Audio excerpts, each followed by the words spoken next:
March 1943, the Atlantic Ocean was a battlefield cloaked in darkness. Allied convoys crawled across the black water, lifelines to a starving Britain, but every shadow hid a threat.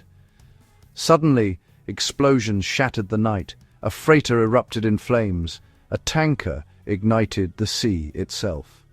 Panic swept the convoy. Sailors watched helplessly as U-boats struck from the depths. Radios crackled with desperate calls, but the wolf pack was relentless. The men, ordinary people far from home, faced terror with every ripple on the water. They fought an invisible enemy, a ghost that left only wreckage and loss. By dawn, the ocean was littered with debris and drifting lifeboats. Survivors stared at the devastation, knowing the wolves still waited. This was the Battle of the Atlantic, and in early 1943, the Allies were losing. The night brought no relief, only the grim resolve to keep going. The terror at sea was daily reality for Britain. German U-boats, led by Admiral Dönitz, were strangling the island's lifeline. Every meal, every bullet, every drop of fuel depended on convoys crossing the Atlantic. In March 1943 alone, over 100 Allied ships were lost. Britain was starving, fuel was running out, and factories threatened to go dark. Churchill himself feared the U-boat menace above all else. The Allies fought back. Convoys, destroyer escorts, radar, sonar, and air patrols. But the Germans adapted, attacking at night and overwhelming defenses. The U-boats always had the advantage of surprise, hearing convoys from miles away. Allied ships, with their roaring engines and churning propellers, broadcast their presence like a beacon. U-boats, running silent, waited in ambush. The ocean's depths became the perfect hiding place for the hunters. The Allies were outmatched, their every move betrayed by their own noise. Something had to change. The Allies' greatest weakness was sound. Convoys thundered across the ocean, their engines and propellers creating a deafening underwater racket. German U-boats with sensitive hydrophones could hear them coming long before they were seen. Allied sonar, ASDIC, was hampered by the ship's own noise, making it nearly useless at speed. Engineers tried everything. New propellers, isolated sonar domes, operator training, but the ships were simply too loud. Giant metal boxes filled with rattling machinery. The faster they went, the less they could hear and the more obvious they became. Slow down and they risked attack, speed up and they were deaf to danger. The Allies were trapped by physics, their own technology working against them. The U-boats listened, waited and struck. The solution would have to be radical. Amidst the chaos, Thomas Patrick Lawson, a ship's cook on HMS Orcus, went about his daily work. He wasn't an officer or an engineer, just a man who knew every vibration and rattle of his ship. Lawson's world was the galley, but he felt the ship's every shudder, knew its sounds by heart. He understood, in a way no officer did, how noise travelled through steel and water. While others saw noise as background, Lawson saw it as a threat. He began to wonder if the ship's constant vibration was more than a nuisance. It was a deadly giveaway. His unique perspective would soon prove vital.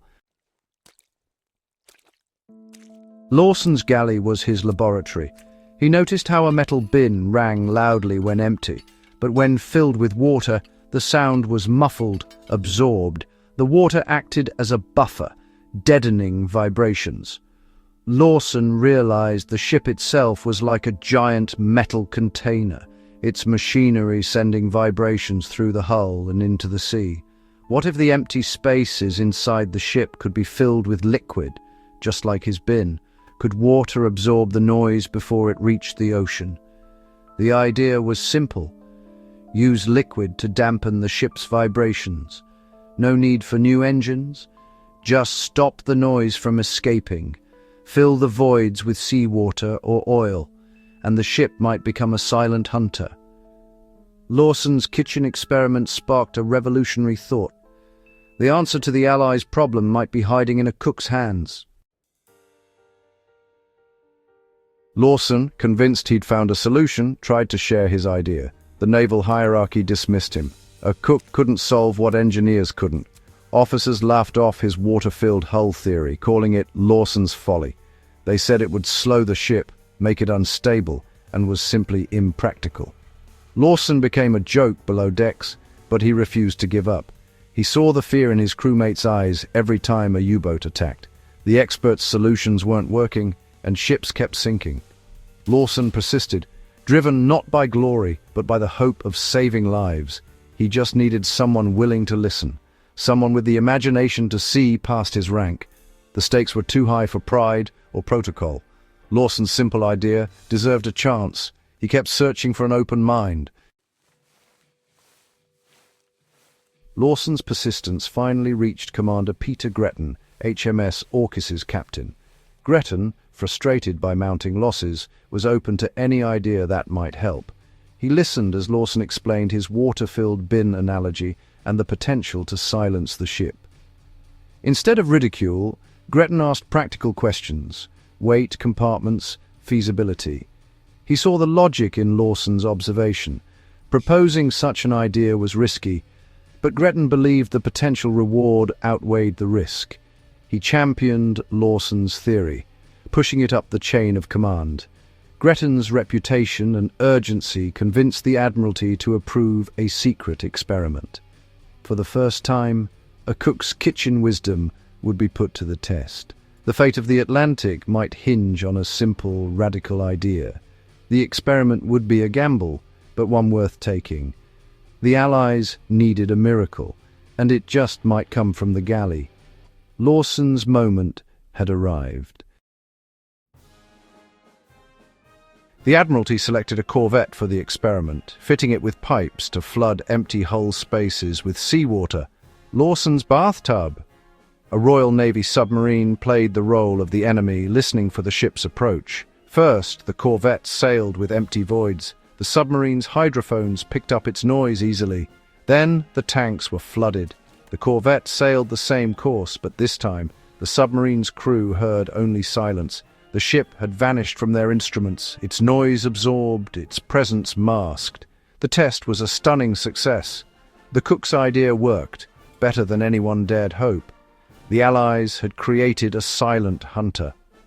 Lawson's simple observation had changed the game. The U-boat's advantage was gone. The impossible had become reality. The Atlantic would never sound the same again. A cook's kitchen experiment had silenced a war. The tide was turning. Lawson's system was quickly installed on Allied escorts. U-boat commanders found the ocean eerily quiet. Convoys slipped past undetected. Allied ships, now silent, could hunt submarines with deadly precision. The hunters became the hunted. U-boat losses soared. The Battle of the Atlantic shifted decisively. Lawson's invention helped save Britain and pave the way for D-Day. Yet the cook who silenced the Atlantic returned to civilian life. His story a secret. He never sought recognition. Content knowing his idea saved lives. Lawson's legacy is a reminder. World-changing ideas can come from anywhere. Sometimes the quietest voice makes the loudest impact.